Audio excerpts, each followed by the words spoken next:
The proposal to revitalize Bayside is the largest single development project undertaken to date by Waterfront Toronto. And it's my pleasure today to announce that Waterfront Toronto has selected Hines, one of the premier real estate development companies in the world, to help us create our city's next great downtown waterfront neighborhood. And our full intent is to create Toronto's newest great neighborhood. Not a building, not a set of buildings, but a neighborhood. 1,700 homes, office and employment space for 2,400 jobs, plus retail, restaurant, cultural, and entertainment destinations. We see this as a place to live, to work, to visit, to shop, every day of the year, all day long. So that was one of the first guidelines, is how do we make it walkable and livable in the winter. And what I've learned from wind consultants and others in studying older cities of the world, waterfront cities in Scandinavia particularly, and they always did street and block patterns that interrupted winds and made them softer and slower. And that's what made it a place you could use all year long. So that's what we've done in this plan. The fundamental aspects of the way the buildings have been shaped really deal with sunlight and views. So the buildings have been conformed to gather as much sunlight as they possibly can. This, of course, helps with views, because the southern views are some of the most beautiful views from the site. We see this as a fully integrated place, socially, it functions in every respect. A place with very small-scale elements, a very gentle place on the waterfront.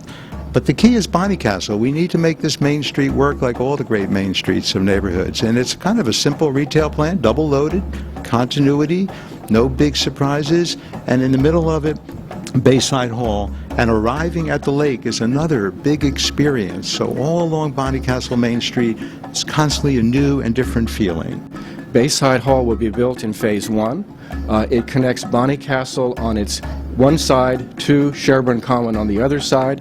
And Bayside Hall, throughout all seasons of the year, will essentially be the glowing heart, the beating, glowing heart of the new neighborhood.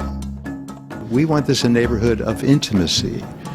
And the way of doing that is not to avoid cars, welcome them. Cars are going to behave themselves in this neighborhood. Constant turning, no long distance to build up speed. We don't need speed bumps here. We have a plan of a neighborhood that allows calming to occur on a natural basis. We'll have an LRT that we're doing down Queens Quay Boulevard that providing access to the site. So we're trying to look at balancing, transit, vehicular access, pedestrian access, bicycle access, and so forth. It's quite amazing to think that I could be living there, then I can take a streetcar or a bus, and in 10 minutes I'm at work in downtown. I mean, this is phenomenal. You can enter the complex from any number of locations. You will have unobstructed views to the water from Queens Quay. The buildings themselves are all covered in green roofs, so it's a very sustainable, both visibly and literally sustainable building. Sustainable design has been important to us for almost 50 years. There's always new ideas, and we're open, and we bring them from all parts of the world. Also very important to realize that Bayside is surrounded by nature. Sherbourne Park on the west, the Parliament Slip on the east, the lake, the promenade on the south. All along the promenade are civic uses. A daycare center is here, a health club will be here, a civic use, possibly a library, is here. So the promenade is very, very public, very civic. The water multiplies everything. It's just sitting by a window and seeing empty water and an island on the back, that just refreshes you, reinvigorates you.